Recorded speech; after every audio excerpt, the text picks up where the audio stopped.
Halo anak-anak, ya, seperti yang sudah dijelaskan pada video pengantar yang anak-anak telah tonton sebelumnya, kali ini kita akan mempelajari tentang materi matriks.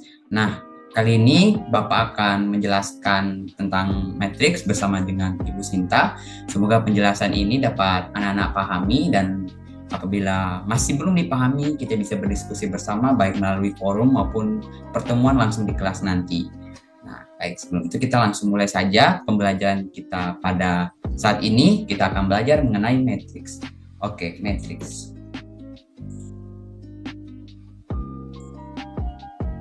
Nah, apa itu matriks anak-anak? Nah, matriks itu adalah susunan bilangan yang diatur menurut aturan baris dan kolom dalam suatu jajaran yang berbentuk persegi atau persegi panjang. Susunan bilangan itu diletakkan dalam kurung biasa yang seperti teman-teman gunakan pada biasanya, kurung seperti ini, maupun kurung siku. Matriks diberi nama dengan menggunakan huruf kapital. Anak-anak tahu huruf kapital seperti apa? Ya, betul sekali. Huruf-huruf besar seperti A, B, C, dan lain-lain. Nah, selain memiliki baris dan kolom, matriks juga memiliki entry. Entry itu apa? Entry itu yaitu setiap anggota dalam matriks tersebut.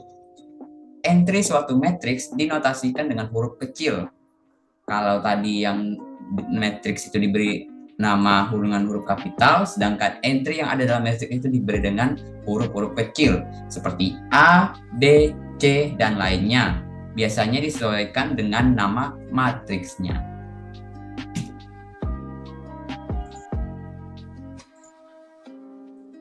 Nah, anak-anak paham tidak kalau misalnya hanya dijelaskan secara umum tadi? Masih belum kan? Nah, untuk memudahkan kita dalam memahami konsep matriks, yuk kita simak permasalahan berikut. Nah, permasalahan yang pertama adalah susunan buku pada rak buku tersebut membentuk susunan berupa pola baris dan kolom. Seperti yang ada di gambar tersebut di sini, anak-anak dapat melihat dari pojok kiri hingga pojok kanan bawah itu punya masing-masing jenis buku yang ditaruh di dalam masing-masing laci. Nah, bentuk susunan berupa baris dan kolom akan melahirkan konsep matriks. Nah, selain susunan buku tersebut seperti yang terlihat pada gambar anak-anak, contoh lainnya adalah susunan angka dalam bentuk tabel. Seperti apa itu? Nah, kita akan lihat pada slide selanjutnya, anak-anak. Nah, ini adalah contoh harga dari yang sebelumnya tadi, yaitu harga tiket bioskop.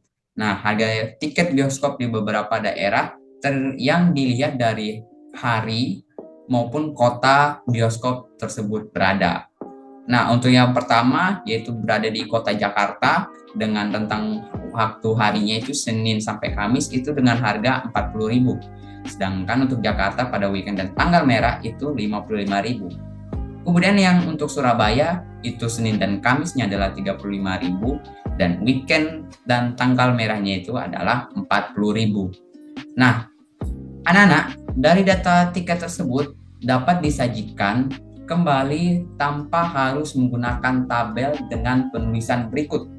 Nah, anak-anak perhatikan nih penulisannya seperti apa. Nah, pada baris Bapak izin anotet ya. Pada baris pertama itu 40.000. Baris pertama, kolom pertama. Nah, 40.000 ini mewakilkan harga tiket pada hari Senin sampai Kamis di Jakarta. Kemudian ada 55.000 itu yang mewakilkan harga tiket di Jakarta pada hari weekend maupun tanggal merah. Begitu pula dengan harga tiket yang 35.000 ini di Surabaya untuk hari Senin dan Kamis dan 40.000 di Surabaya untuk hari weekend maupun tanggal merah. Nah, untuk bentuknya sendiri dapat menggunakan kurung biasa maupun kurung sikut. Nah, anak-anak, dari bentuk inilah atau bentuk penulisan di atas ini atau yang anak-anak dapat lihat itu merupakan menunjukkan ada dua baris dan dua kolom. Nah, Anak-anak mulai menangkap nih apa yang akan mau dibahas.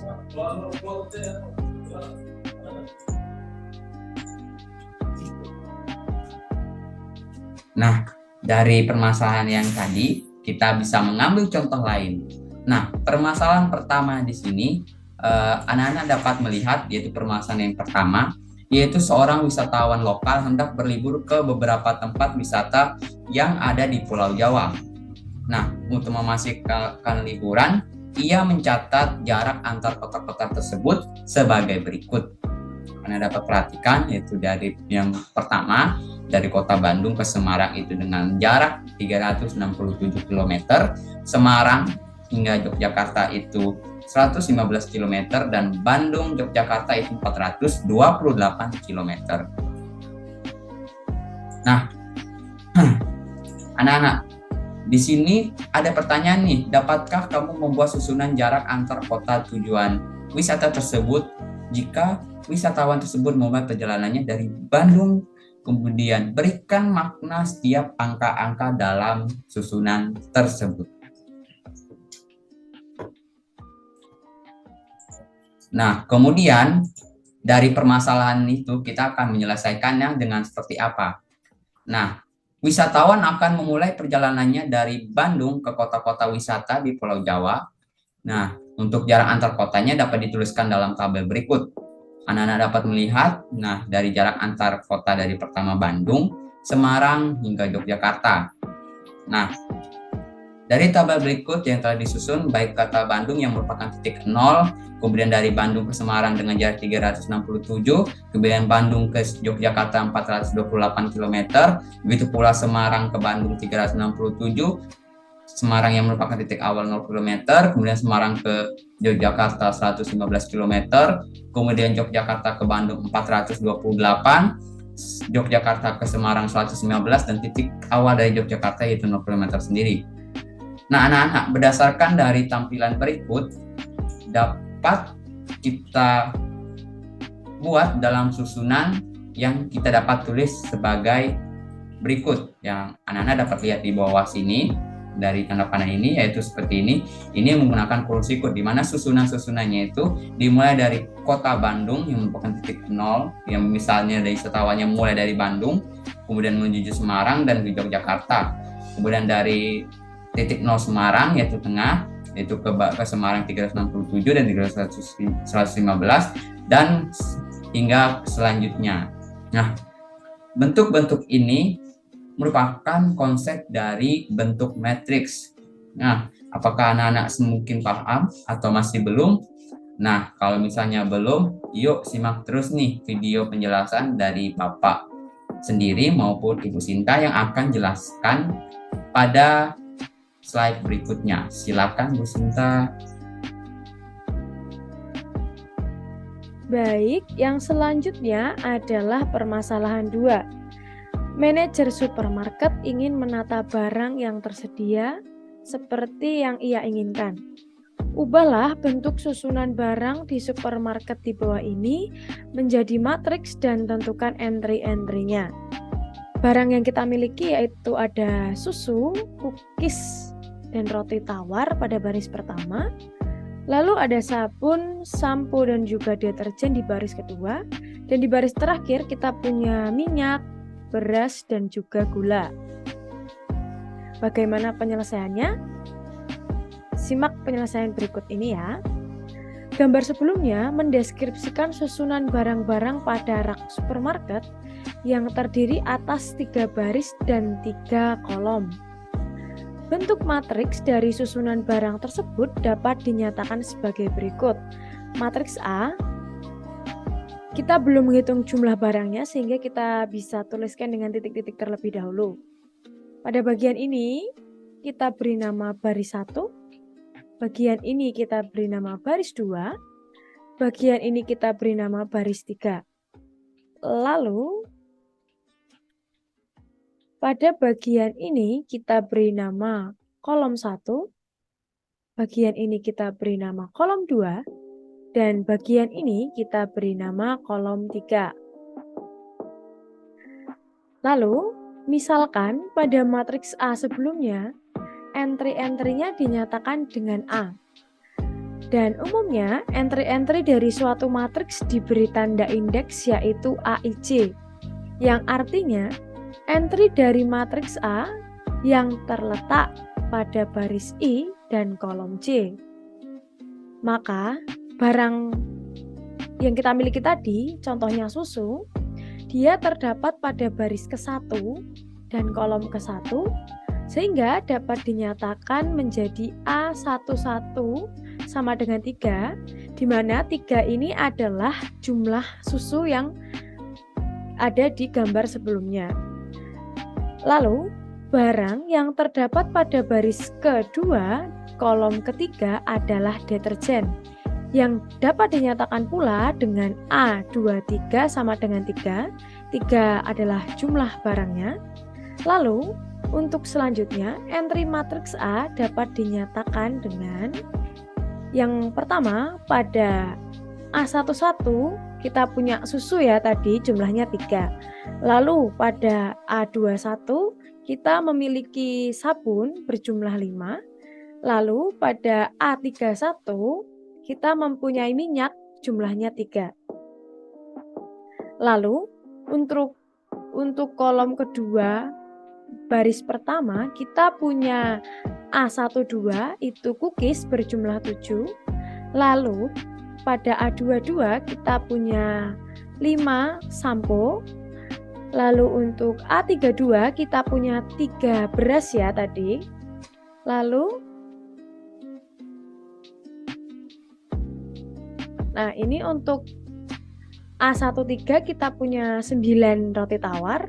Untuk A23 kita punya 3 deterjen. Dan yang terakhir kita punya A33 itu gula sebanyak 3. Lalu kita buat matriksnya.